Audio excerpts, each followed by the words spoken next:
श्री स्वामी समर्थ सगळ्या माझ्या क्यूट मैत्रिणींनो.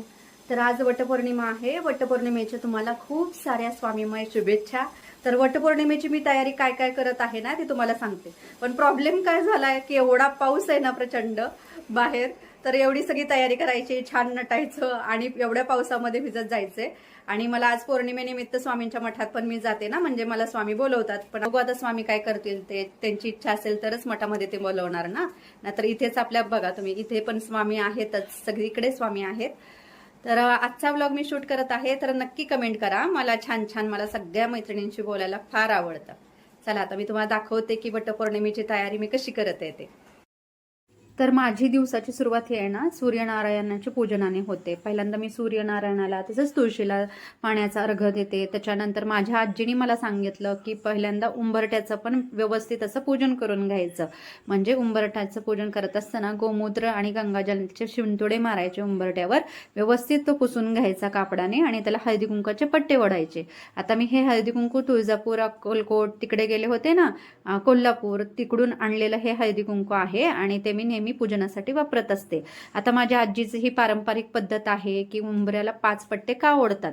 ती म्हणायची की पूर्वीच्या बायकांना हळदी लेपन वगैरे एवढ्या मोठ्या पूजा करणं शक्य नसायचं, कारण का घरची जबाबदारी फार मोठी असायची. मग हे 5 पट्टे तुम्ही ओढले ना, म्हणजे हे 5 पट्टे म्हणजे पंचतत्व असतात आपले त्याचं, आणि 5 पांडवांचं प्रतीक आहे ना ते, म्हणजे हे 5 पट्टे. आणि ह्याच्यामध्ये एक शास्त्रीय कारण आहे. तर तिने जे शास्त्रीय कारण सांगितलंय ना ते नंतरच्या ब्लॉगमध्ये नक्की सांगेल. आता काय झालेलं आहे, सगळी धावपळ गोंधळ चाललेला असतो ना आपला आता सणासुदीचा. मग मी काय करते, अशा रांगोळ्या आणून ठेवते, म्हणजे पटकन आपलं ह्याच्यामध्ये कलर भरायचा आणि बाहेर जाऊन ठेवून द्यायचं. तर एवढा पाऊस पडत आहे, सगळी पूजेची तयारी चालू आहे, तरी पण म्हटलं आता घाई होईल ना, सगळी रांगोळी काढण्यापासून सगळं नैवेद्य वगैरे, पूजा वगैरे सगळं करायचं आहे ना. मग म्हटलं अशा रांगोळी आपल्याला बऱ्या पडतात, अशा आणून ठेवायच्या. आणि याच्याविषयी सगळी माहिती आहे ना माझ्या चॅनलला नक्की मिळेल. अशा सगळ्या प्रकारच्या रांगोळ्या कुठं मिळतात, काय मिळतात, कितीला मिळतात, होलसेलमध्ये कुठे मार्केट आहे ना, तर ते सगळं आपल्या चॅनलवर आहे. तर तुम्ही तो जाऊन व्हिडिओ नक्की बघा. आणि ह्या पटकन म्हणजे पटकन काढायला होतात. आता बघा, हे मला इतकं छान भेटलं ना, एकदम छान मिळालेलं आहे. हे वटपौर्णिमा स्पेशल वडाचं झाड. आता त्याच्या पारंब्या मला सगळ्या काढाव्या लागणार आहे. माझ्या काही काही आवडीच्या गोष्टी आहेत ना, माझे छंद आहेत, त्याच्यात सगळ्यात मोठा आवडीचा छंद माझा म्हणजे हे रांगोळी काढणं. आणि रांगोळीसाठी काही गोष्टी लागल ना त्या सगळ्या विकत घेणं, जसे की कलर आहेत, रांगोळीचे साचे आहेत. आता ह्या MDFच्या रांगोळ्या आहेत ना, मार्केटमध्ये तुम्हाला कुठे पण अवेलेबल होतात. आणि ह्याचं मार्केट म्हणजे जे आहे होलसेलचं मार्केट, आणि ते त्याचा कारखाना किंवा ते तुम्हाला कुठे छान प्राईजमध्ये मिळतील, होलसेलमध्ये मिळतील आहे ना, जर तुम्हाला हे घ्यायचं असतील ना रांगोळ्या अशा प्रकारच्या. तर सगळी माहिती मी तुम्हाला पुढच्या ब्लॉगमध्ये देते, किंवा ऑलरेडी ह्याचा एक आपल्याला व्हिडिओ आहे चॅनलवर, तो पण तुम्ही जाऊन बघू शकता. तो व्हिडिओ मी हिंदीमध्ये बनवलेला आहे, जेणेकरून सगळ्यांना कळावा ना म्हणून, कारण का सगळेच मराठी भाषिक नसतात ना म्हणून.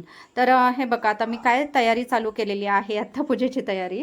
कारण का कसं आहे ना, मी म्हणजे अगोदरचे व्हिडिओ तयार करून ठेवलेले नाही आहेत. अगोदर व्हिडिओ करून परत पूजा करणं ते योग्य नाही वाटत आहे.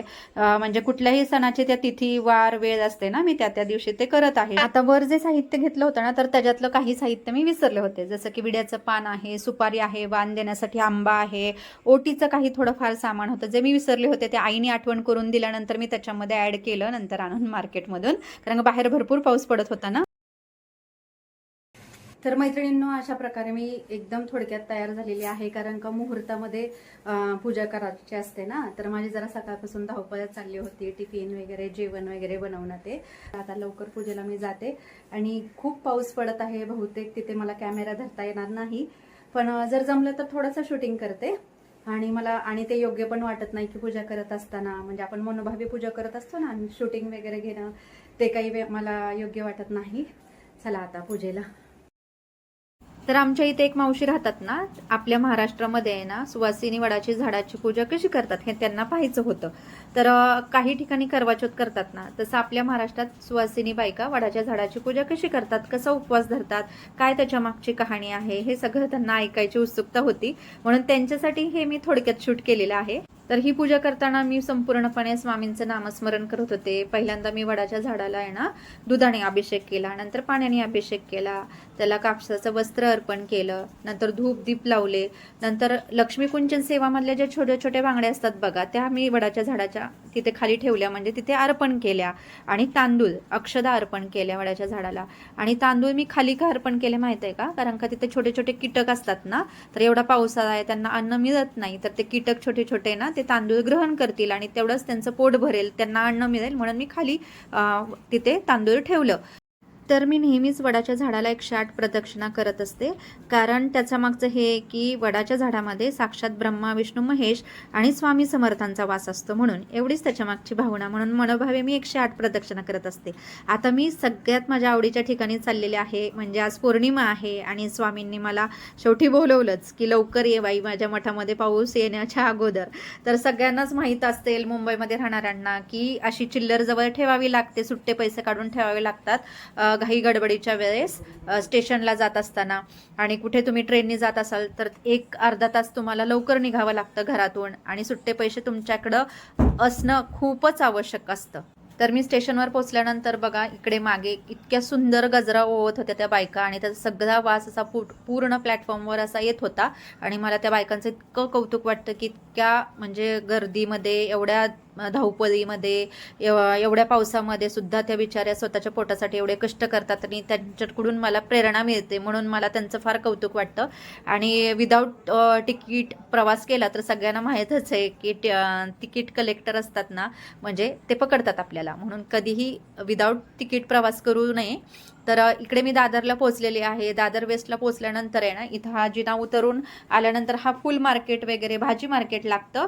आणि आता आज दादर तर अक्षरशः पूर्णपणे रिकामं होतं. आज सोमवार होता ना, बहुतेक आज सुट्टी असते दादरमध्ये सगळीकडे जिकडे तिकडे, आणि काहीतरी बंदोबस्त होता महत्त्वाचा, म्हणून एवढा शुकशुकाट होता. आणि आता मी डिसिल्वा रोडवर आलेली आहे. आणि डिसिल्वा रोड हा फार फेमस आहे की ज्यांना ज्वेलरीचे काही बिझनेस करायचे आहेत, कपड्याच्या संदर्भात किंवा बॅगच्या संदर्भात, काही छोटे छोटे बिझनेस करायचे आहे ना, तर इकडे त्याचं होलसेल मार्केट आहे ज्वेलरीचं. जे इमिटेशन ज्वेलरी वगैरे जे इच्छुक आहेत, ज्यांना बिझनेस करायचा आहे, तर त्यांच्यासाठी मी हे थोडक्यात शूट घेतलेलं आहे. हे हरिओम दुकान आहे कपड्याचं. तर ज्यांना अशी सुंदरपैकी नऊवारी बघा बाहेर लावले ना स्टॅच्यूला, नऊवारी शिवून घ्यायची असेल तर त्यांच्याकडे आहे ना फार सुंदर नऊवारी शिवून मिळते. आता हे विसावा हॉटेल आहे कोपऱ्यामध्ये, तर तिकडे आपल्याला न जाता आपल्याला उजव्या साईडला हे टायटनचं दुकान आहे ना, तिथे वळायचं आहे राईट साईडला. आणि तिथून आपल्याला सरळ रानडे चौकामध्ये तिथे तिकडून पण रोड एक येतो रानडे स्ट्रेट, तिथे जरी उतरला ना तुम्ही स्टेशनला वेस्ट साईडला, तर रानडे रोड तसेच डिसिल्वा रोड असे 4-5 लेन आहेत. त्यातला डिसिल्वा रोडवरून मी आले आणि रानडे रोडच्या चौकामध्ये पोहोचलेले आहे, जिथे कोपऱ्यामध्ये हे देखणी दुकान आहे. कोपऱ्यामध्ये ते डोरी नावाचं फार फेमस दुकान आहे, तिथे छान असे सुती कपडे तुम्हाला मिळतात. आणि मी ही थोडक्यात माहिती सांगत आहे. खरं तर मी स्वामींच्याच मठात चाललेली आहे, पण तुम्हाला एक खुणा सांगत आहे महत्त्वाच्या. तर मी कुठेही न वळता सरळ चालत आलेली आहे. म्हणजे मी स्टेशनला उतरले ना दादरच्या, तिथून डायरेक्ट मी डिसिल्वा रोडपासून क्रॉस घेऊन आहे ना राईट साईडला रानडे रोडवर आले, आणि रानडे रोडवरून सरळ चालत आहे, कुठेही वळलेली नाही आहे. एक 5-10 मिनटं चालल्यानंतर तुम्हाला मी दाखवते कुठून क्रॉस करायचा आहे तो स्वामींच्या मठात जायला. आता इथून आलंच DL वैद्य रोड घ्यायचा आहे. रानडे रोडवरून आलं ना इकडून बघा, असं आता राईट घेतलेला आहे आणि इथून सरळ चालत गेलं की लास्टला स्वामींचा मठ आहे. तुम्ही तिकडून पण येऊ शकता, प्लाझाचा तिकडून रोड आहे ना, शिवाजी नाट्य मंदिर, तिकडून पण तुम्ही येऊ शकता. मी नेहमीचा रूट आहे माझा हा, की स्टेशनला उतरल्यानंतर डिसिल्वा रोड घ्यायचा, तिथून रानडे रोडवर यायचा, आणि तिथला जो सिग्नल आहे मेन, तिथून सरळ आपलं रानडे रोडवरून चालत, आणि तिथून DL वैद्य रोड लागतो हा. आता आपण उजव्या साईडला वळलेलो आहे, ते डायरेक्ट आता स्वामींच्या मठात चाललो आपण. इथे विठ्ठलाचं फार सुंदर मंदिर आहे, विठ्ठल रुक्माई मंदिर. इथून आपल्याला सरळच आता जायचं आहे.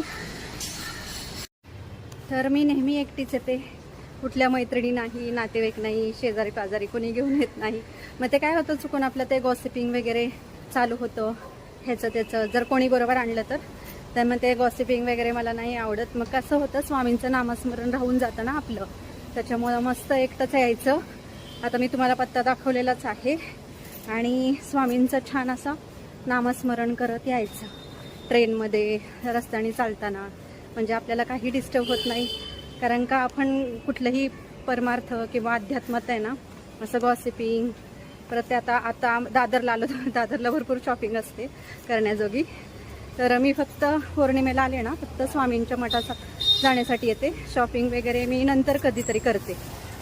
आता इथे हिरण्य बिल्डिंग आहे, कुठंच बदललेली नाही आहे मी. DL वैद्य रोड फार मोठा आहे आणि तिथून सरळ आता आलेलो आहोत आपण.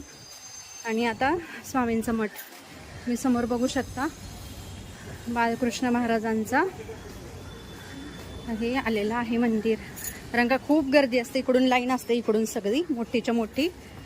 पण आता दुपारी आले ना त्याच्यामध्ये ना व्यवस्थित एवढी काही गर्दी नाही आहे. झालं आता हे चालू इथून मंदिर. माझं एवढं छान दर्शन झालं ना, एकदम शांत मस्त असं नामस्मरण झालं सगळं मनाजोगं. मला जसं पाहिजे होतं ना तसं व्यवस्थित दर्शन झालं. कारण आता जिथे तिथे ना स्वामींच्या मठामध्ये नेहमी गर्दी असते ना, पण आता मी दुपारी आल्यामुळे काही गर्दी नव्हती, त्यामुळे तिथे शांत बसून माझं नामस्मरण सगळं व्यवस्थित झालं. आता इकडे बाहेर आहे ना, ज्यांना कोणाला स्वामींसाठी काही पूजेचं साहित्य घ्यायचं असेल ना तर इथे सगळं तुम्हाला मिळतं. मठामध्ये कॅमेरा अलाव नाही आहे म्हणून मी बाहेरूनच शूट घेतलेला आहे. ते बहुतेक मी विसरले की सोमवारी आहे ना दादर बंद असतं म्हणून. आता 2 प्लेट भजी घेतलेली आहे. स्वामी समर्थांच्या मठाच्या तिथे आहे ना एवढा छान आहे ना वडापाव भजीपाव मिळतो. जर तुम्हाला तिथे आला ना तर तुम्ही नक्की खा, अतिशय टेस्टी मिळतो तिथे वडापाव आणि सगळ्यात जास्त बटाटे भजी पाव. आता मी जाते पटकन, पाऊस यायच्या अगोदर घरी. भाजी पण जाताना घेऊन जायची आहे. ते मगाशी मी डिसेल्वा रोडवरून आले ना, आता प्लाझा आहे ना थिएटरच्या इकडून चाललेले आहे. आपला हा स्टार मॉल वगैरे दाखवते मी तुम्हाला, म्हणजे एक अंदाज येईल ज्यांना माहीत नाही ना. याच्या अगोदर भरपूर व्हिडिओ बनवलेले आहेत मी. इथे सगळं हा मॉल आहे स्टार मॉल म्हणून. शिवाजी नाट्य मंदिर इथे, तिकडे प्लाझा थिएटर आहे जुनं एकदम. म्हणजे मी का सांगत आहे माहिती आहे का सगळ्यांना, म्हणजे कुणाला माहीत नाही ना स्वामींच्या मठामध्ये कसं यायचं, त्यांच्यासाठी एक थोडक्यात व्हिडिओ मी बनवलेला आहे. पण डिटेलमध्ये जो व्हिडिओ आहे ना ती मी लवकरच चॅनलवर अपलोड करेल की दादरच्या स्वामी समर्थांच्या मठामध्ये कसं यायचं. प्लाझा थिएटर आहे सिनेमा. आत्तापर्यंत मी एवढं दादर रिकामं कधीही बघितलेलं नाही आहे. आज सोमवार आहे, मंडे बहुतेक, त्याच्यामुळे आता हे बैलांचा इकडे गोल सर्कल आहे ना तुम्हाला दाखवते. म्हणजे छोट्या छोट्या खुणा तुम्ही इझी येऊ शकता. आता मी माघारी चालली आहे स्टेशनला, घरी जाते पाऊस यायच्या अगोदर. स्वामींचीच कृपा, म्हणजे स्वामींना बोललो मी दर्शन करेपर्यंत आणि घरी जाईपर्यंत पाऊस येऊन देऊ नका. आणि लिटरली तसंच झालेलं आहे आता. म्हणजे काही जण म्हणतात की स्वामींना सगळीच कशी काय कामे सांगता तुम्ही, पण खरं सांगू का, ज्यांचं स्वामींशिवाय कोणी नाही आहे ना तर त्यांना स्वामीच आठवणार ना शेवटी. म्हणून स्वामींचं नाव जिथं तिथं येतं. म्हणजे मला एवढी गंमत वाटते आहे ना चालायला, मजा वाटायला लागली आहे चालायला. कारण का एवढा रिकामा रस्ता दादरमध्ये कधीही नसतो, प्रचंड गर्दी असते जिथं तिथं. आता बहुतेक आज काहीतरी आहे इकडे, सगळ्या पोलिसांचा बंदोबस्त चाललेला आहे त्याच्यामुळे गर्दी नाही आहे. आणि सोमवार पण आहे ना त्याच्यामुळे. जिथून मी मगाशी क्रॉस घेतला होता ना रानडे चौकातून, तिथून आता परत मी क्रॉस करत आहे इथून सरळ रानडे चौकातून. आता स्टेशनवर जाते. आधी आता हा रानडे रोड आहे तिथं आले. आता इथे हे मान्यवरचं दुकान आणि नक्षत्र मॉल आहे समोर. दादर स्टेशन नक्षत्र मॉल. तर मी दादरच्या फुलांच्या मार्केटमध्ये पोहोचलेले आहे. इथे तुम्हाला सगळ्या प्रकारचे फुलं, हार हे होलसेलमध्ये मिळतात. तर मी माझ्या घरातल्या स्वामींच्या फोटोसाठी सुंदर असा चाफ्याचा हार मोठा करून घेतला, जो फक्त मला 150 रुपयांमध्ये फार मोठा हार आला. आता फार गरम होत होतं इकडे, आता मी घरी चाललेली आहे. तर मैत्रिणींनो, हा माझा वटपौर्णिमा स्पेशल ब्लॉग तुम्हाला कसा वाटला नक्की कमेंट करून सांगा. श्री स्वामी समर्थ.